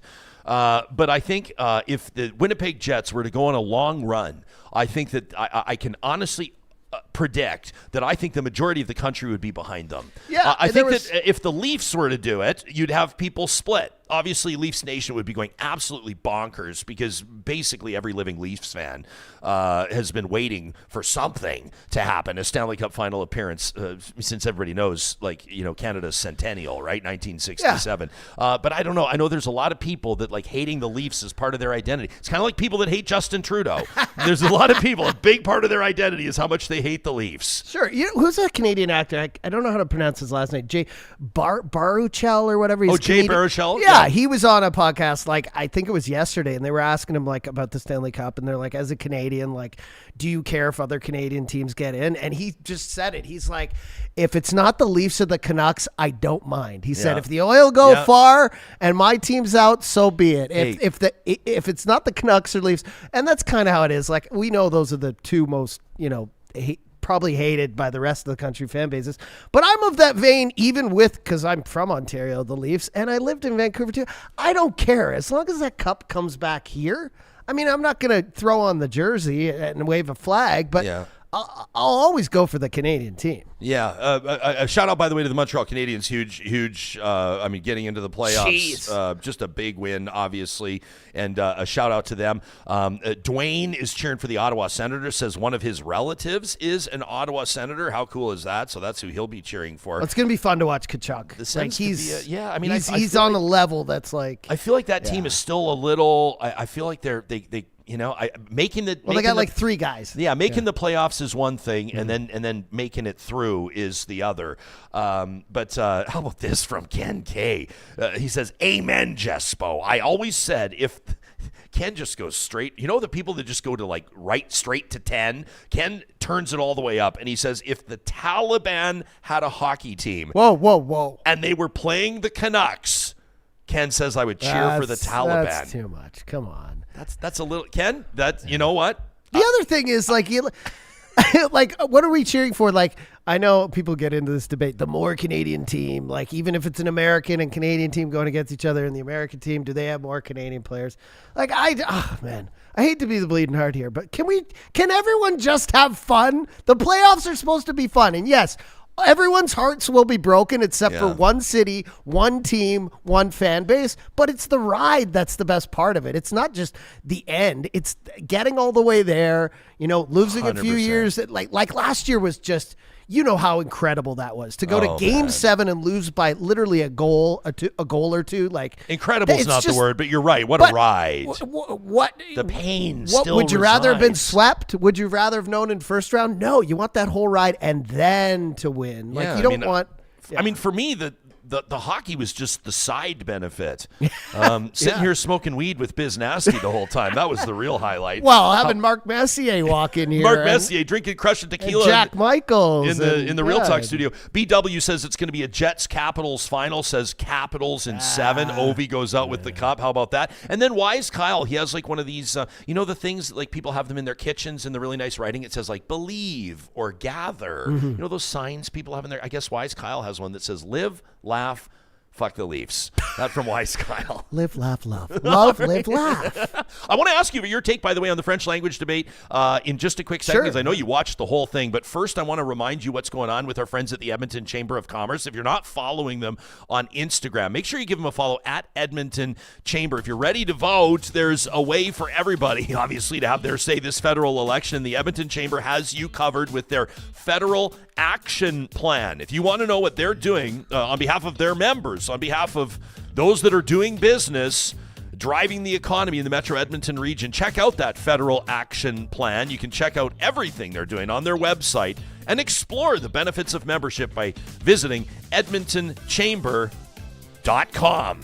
We talk a lot about our friends at Park Power and how grateful we are that they're powering our Real Talk live chat. Did you know that at parkpower.ca/Real Talk, you can get deals exclusive to Real Talk audience members? That's right, parkpower.ca/Real Talk. When you bring over your business, if it's electricity only, there's a promo code for you. If you're bundling your services, there's a different promo code for you. It could mean up to $150 in savings $150 in savings if you use the promo codes you find there on the website. That's parkpower.ca/Real Talk. Park Power proudly powering the Real Talk live chat. Our friends at North Road Investment Council working overtime these days. Anybody in wealth management would be. Can we all agree on that? A steady hand and a studied voice to guide you through wealth and investing. I want to put an interesting opportunity on your radar with North Road Investment Council in Canada. It's pretty typical for investment and financial planning advisors. They deliver their advice through a bank or a bank-owned brokerage firm. The team at North Road Investment Council wants to give successful savers and successful investors a chance to experience wealth management advice on a platform of true independence. Through the support of professionals with CFP and CFA designations, your financial plan will be delivered in connection to an hourly fee and not from commissions paid from investment products. It's a great opportunity. You can learn more by visiting northroadic.com. Shout out to California Closets of Canada, proudly Canadian owned and operated. I've told you many, many times, Real Talkers, our family invested in California Closets coming up on 10 years ago now. They still hold up as beautifully as they did the day they were installed. And when you sign up with California Closets, you request that free consultation, you talk to them about budget, just like we did. We didn't blow the bank on our project. They're going to talk to you about function. They're going to talk to you about form, and everything that they talk about, design, and install is guaranteed for life. Their competitors cannot say that. Nobody does it like California Closets of Canada. You can request that free consultation today at californiaclosets.ca. And before we get back to business, I want to talk to you about the business of employment. If you're listening to this episode right now, feeling a little bit of stress, feeling the financial crunch, maybe you were laid off, maybe you left the place you were working because you didn't feel fulfilled, and you've made a promise to yourself that your next job is going to be something that brings that fulfillment, that makes you feel like you're accomplishing something, improving the world around you. Kubi wants to talk to you. That's right. Solar by Kubi is hiring right now. They're leveling up. They've got their teams up on roofs as we speak, installing solar, residential, commercial, agricultural, and otherwise. It means they need to grow their team. They have opportunities right now on their website in Kelowna, Kamloops, Lethbridge, Calgary, and Edmonton, including a pretty cool engineering opportunity down in Calgary. You can learn more and get your free solar quote today by visiting kubi.ca. Some love for Jay Berchel in the chat. You struck a nerve there. People love that guy. So do I. Yeah. So Joseph is wondering, what are the watch party drink prompts for the debate tonight? We are going to be gathering with our Patreon supporters at a secret location. Check your email if you support Real Talk on Patreon. It's the Real Talk Patrons VIP Debate Night Watch Party. What is the drink prompt? I saw somebody in our chat here, a few of you saying that it's WEF, the World Economic Forum. Sure. That's your drink trigger. I don't know that the WF is going to pop up a lot in the debate tonight. I think maybe the word elites would be a good. I mean, I guess it just depends on how wasted you're looking to get. Right? I mean, if you really want to just tie one on, go with the word, carny. Sure. Yeah. What did you make of the French carbon tax exchange? Will be a good one. Yeah, carbon tax will get you drunk. Can Pierre keep going back to that well tonight? I'm not sure he can. Yeah. That's who I'm watching tonight. I'm watching Pierre Poilievre. I'm going to be watching body language. I'm going to be watching how he interacts with Carney. That's what I did last night, too. I think Shannon nailed it. What did she say? Boring. What did Shannon say about Mark Carney being so boring that he was just like, that's his like. Well, it's hard I think it's hard for him to express himself, eloquently in French. He does enough. But also, I feel like everyone at the start till about the 40-minute mark were kind of reserved, and that's how it's like. I'm related to playoffs again. Game one, you're feeling out the other team, you're playing it safe, you're being defensive, you're not taking too many chances. Yeah. But then near the end, like I think we all saw, like Singh jumped in and was like, Pierre Poilievre is disgusting, and he was just, and then the moderator's like, let's move on. Something though, and everyone's, I also thought the leader of the bloc, Blanchette, had some good points and remained reserve as well. But I mean, we were all there for the head-to-head. We were there for the two talking heads. We were there to see PP versus Carney, Pierre Poilievre versus Mark Carney. And you know what I thought was strange though, and maybe our audience, maybe our chat, maybe people listening can email and agree with me. They had really good translators, really good, very fast. Obviously, they're going to have pro for the debates, but Carney's especially had his speaking inflection and his style, like his way of pausing and talking, I was like, wow, this person really did their homework. And so did the person doing Singh and Pierre as well. But I don't know. If I had to say someone won, I don't know if anyone won that debate because I think everyone was a little reserved. But I do think Carney came across a little like softer than he usually does. Like his points weren't really hitting. But I also thought Pierre, like we talked about yesterday, like he wasn't like the dramatic out there pointing fingers, frothing at the mouth. He can't be. He wasn't. He was trying to be, and that's probably some work from his team and video work and watching back him at debates and in the house. He was trying to be more personable. He was trying to be calm and reserved. And so, but I mean, tonight's the main event. You know that. Once it gets in English, now we're going. Yeah, I want to give, first of all, boring is his default mode. That's 2 points for Matthew. Nice job. Noob, try again, says he'll be drinking every time Jugmeat whines about not getting enough time to talk. Default settings is what people are talking about. That's the phrase I was looking for. Tracy says Carney is about substance, not rhetoric and theater. Lightning Rod says the guy's a bankster, a banker. Yeah, boring is the trade. He says, Wise Kyle says he thinks Carney's going to crack tonight.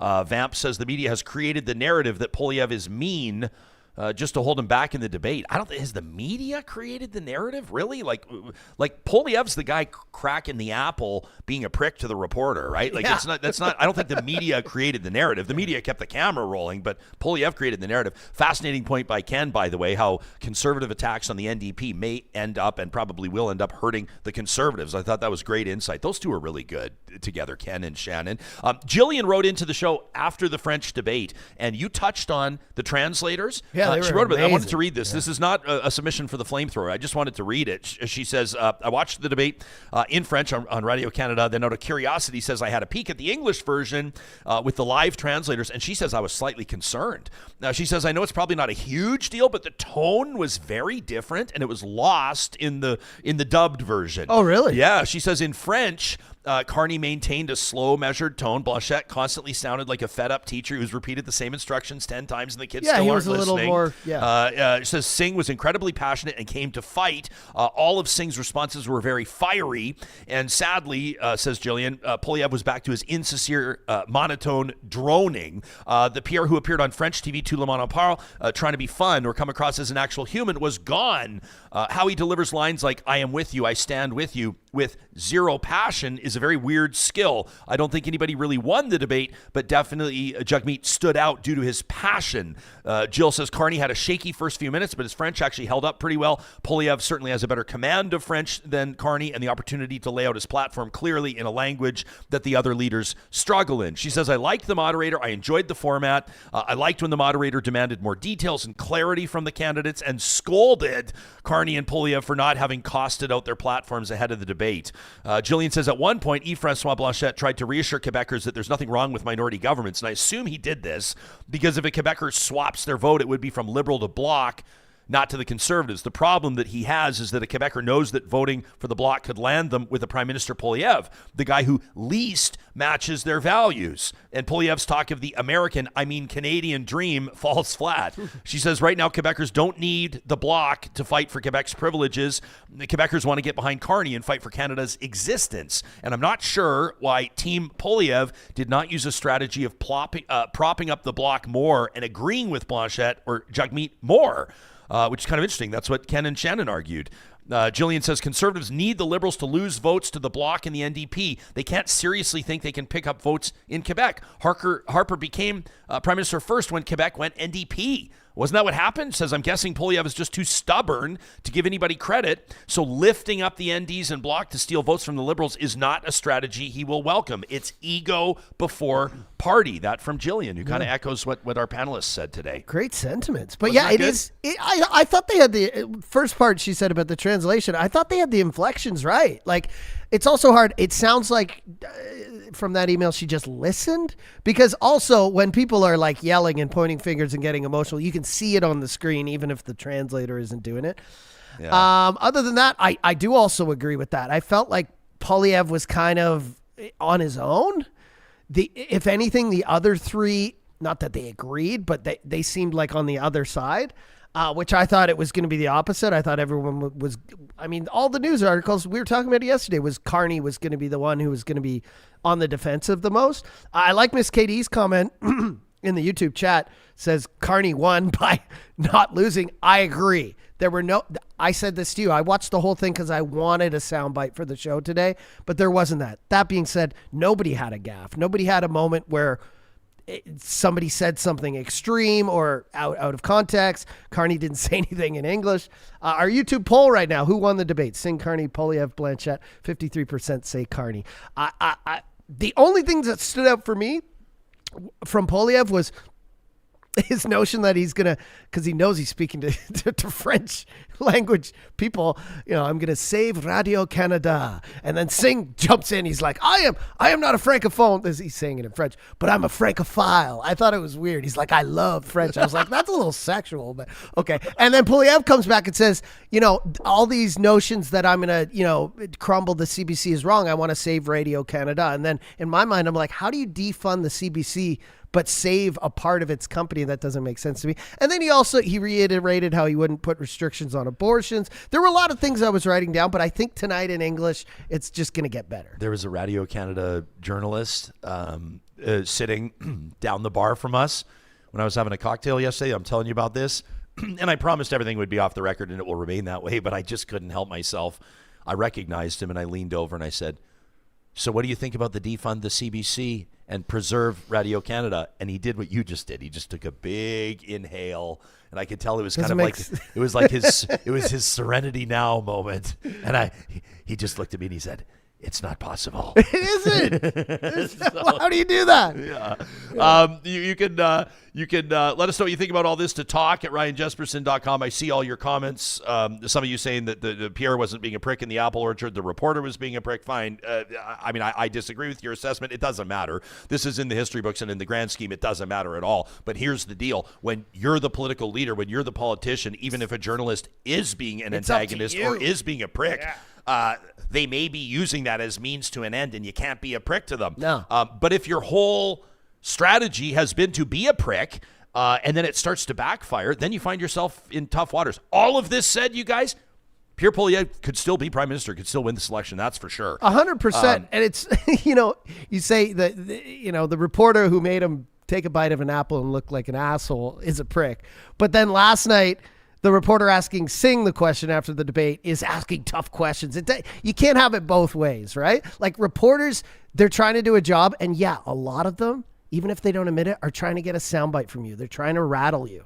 And so you, as the politician, like if you can't take that, if you can't like go into asshole mode from a tough question or from, even a leading question, which a lot of them are, hey, the job's going to be tougher once you're in the big chair. Alberta Girl says if the Conservatives were to destroy the CBC but save Radio Canada, that's an insane policy.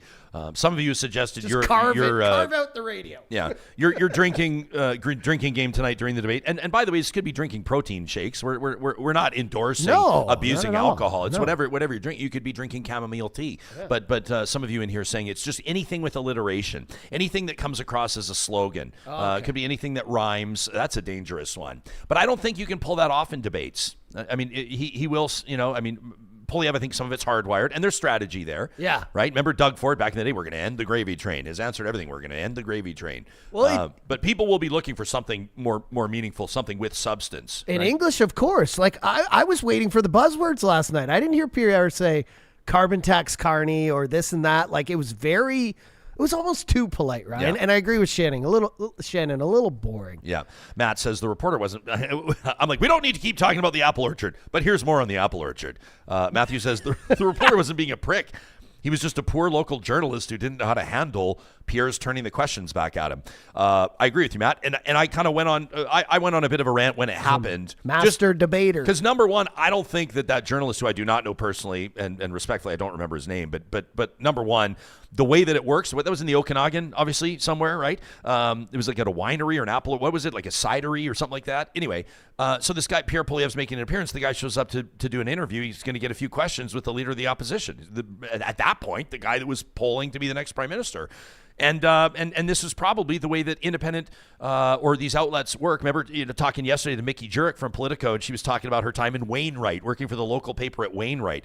Shout out my buddy Dave Wilberg, who does amazing work for journalism in Estevan, Saskatchewan. These smaller communities, these journalists are being assigned to cover like 5 stories. It's wild, and sometimes it's like they're covering like the local school's bottle drive or something that's happening at the Legion, or they're doing their damnedest and getting paid peanuts, by the way, to do this work. And he probably showed up with like half an hour to try to ask a few questions of Pierre Poilievre, probably the high water mark of his week. Probably more people will visit their Maybe website. Of his career. He got it right. I mean, for sure. You're interviewing the possible next PM. Yeah, and I don't speak for this guy. I don't know, but he was definitely caught off guard, and he was definitely blown back on his heels. If it was me, I mean, if Pierre Poilievre started doing that to me, I mean, I would start salivating more than the guy eating the fucking apple, because to me, that's go time. Highlight clip. Like, you want to try to make me look like a prick in an interview, buddy? Buckle up. Like, let's fucking go. That's how it would go on this show, and that's probably why Pierre Poilievre won't do this show. And any journalist worth their salt would do that. I mean, you think Rosemary Barton's going to tolerate that type of thing? And for that matter, you think that, is Ezra Levant, if he's interviewing somebody and they try to pull that move, you think Ezra's going to let him get away with it? Hell no.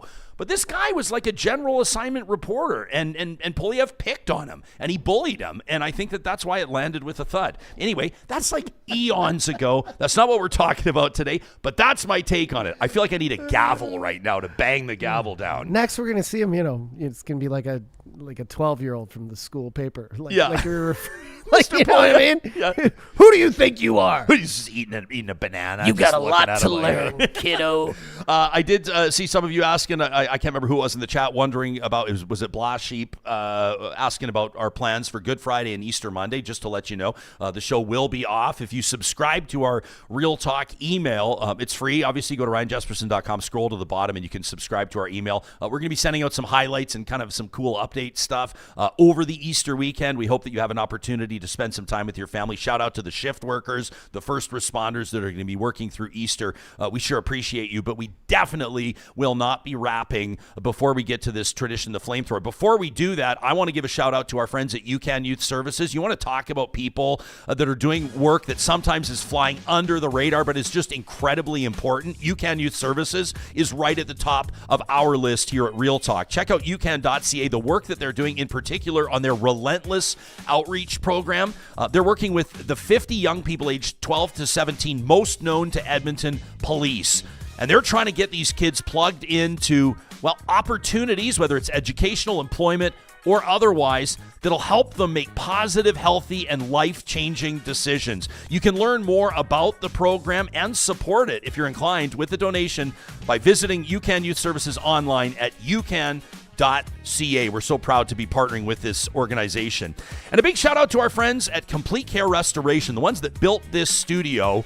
Max Bernier walks in this morning. He just goes, "What is this I know, place?" He was loving it. We give him the whole background on the Mercer warehouse. Johnny and I can nerd out on 110 years of history around this building. Complete Care Restoration is the team that turned this into a functioning modern studio. Most of the work they do, restoring properties and, of course, rebuilding peace of mind. If disaster strikes in your neck of the woods, if there's an interruption with your home or your business, make sure you remember the name Complete Care Restoration.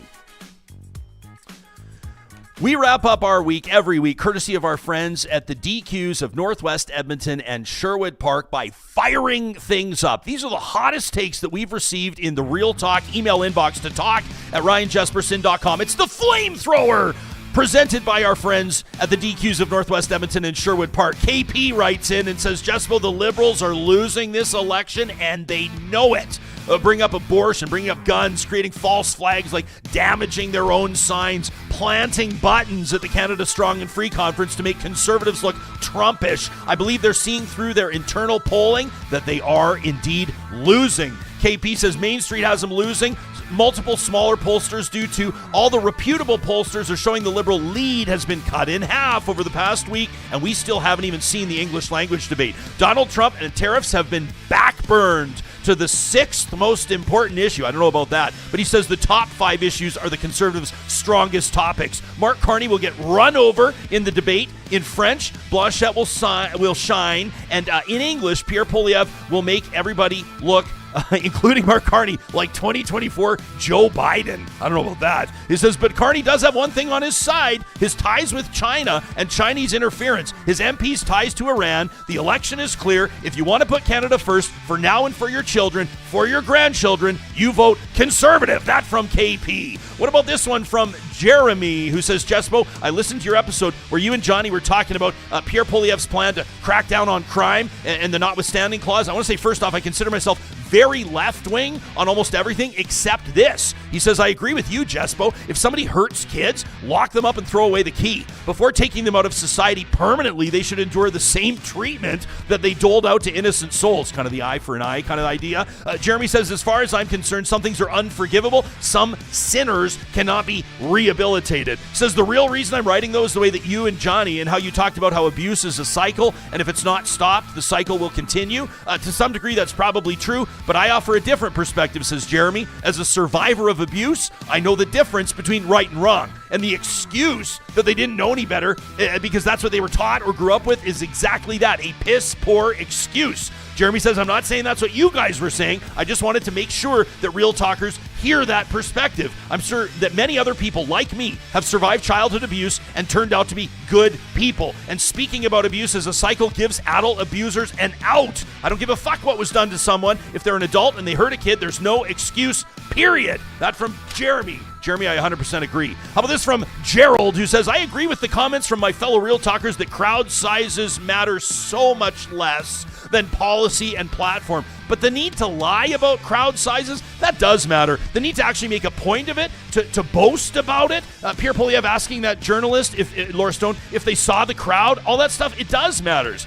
Gerald says, I think of an annual convention, conservative convention. They had some suspect policy proposals that targeted trans kids. And at the time, I said that one of the things that matters most to me is character, empathy, and compassion. And if a party lacks that, then none of their decisions will include that. This need to lie about crowd size shows a lack of character for everybody involved. That from Gerald. We spent some time talking about that earlier this week. How about this one from Jonathan? Jonathan is a CPA, by the way, and has served Canadians as a member of the military. Jonathan, thank you for your service. He says, when you talk to Dr. Andy Knight about the Canadian military and white supremacy, he doesn't know what he's talking about, says Jonathan. I'm a combat veteran, and that guy is just totally wrong. Says he never once talked about the role of defending and killing our enemy. Peacekeeping is a small part of what we do. The role of the Canadian forces is to defend and then destroy our enemies. This guy has no idea. Jespo, you should have rebutted him. This is truly sad. The only priority our military should have is to create a lethal fighting force, nothing else. I only wish that Dr. Knight would have traveled with us to Iraq and Afghanistan. Let's see how fun that was, where we took our world record sniper shots and our pound for pound lethality to our enemy. We were second to none. He says, I have no desire to talk about this further. Just know that your guest knows nothing about our war fighting role, and Jespo, if you were a patriot, you would have challenged his comments. That from Jonathan. And this one from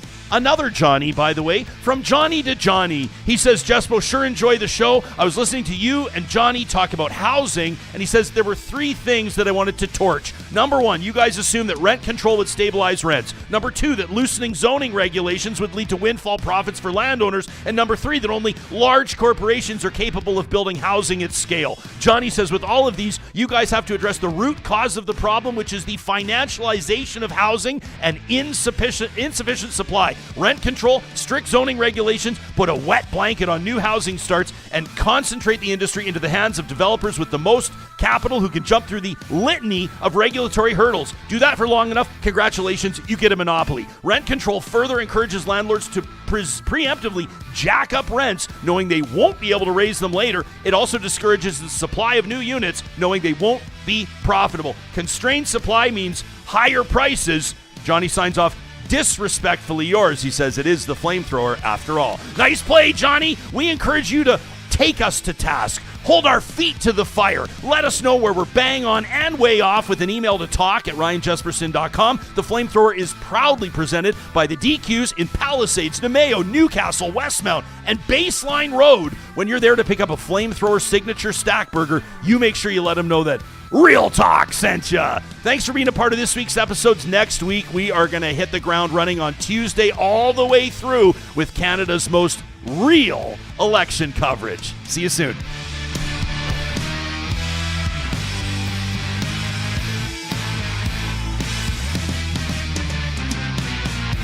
Real Talk is hosted by Ryan Jesperson. Executive producer Josh Dunford. Technical producer John Hicks. General manager Katie Cook-Chivers. Account coordinator Lawrence Derlego. Human resources Lena Shepard. Website design Mike Johnston. Voiceover by me, Terry Skelton. Real Talk's editorial board is Supriya Dwivedi, Ahmed Ali, Brandy Morin, Ann Castleman, Corey Hogan, Harman Candola, Catherine O'Neill, and Chris Henderson. Member Emerita, Julie Rohr.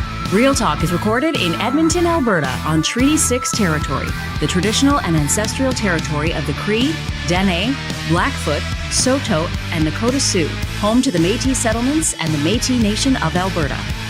Real Talk is a relay project. For more, check out ryanjesperson.com.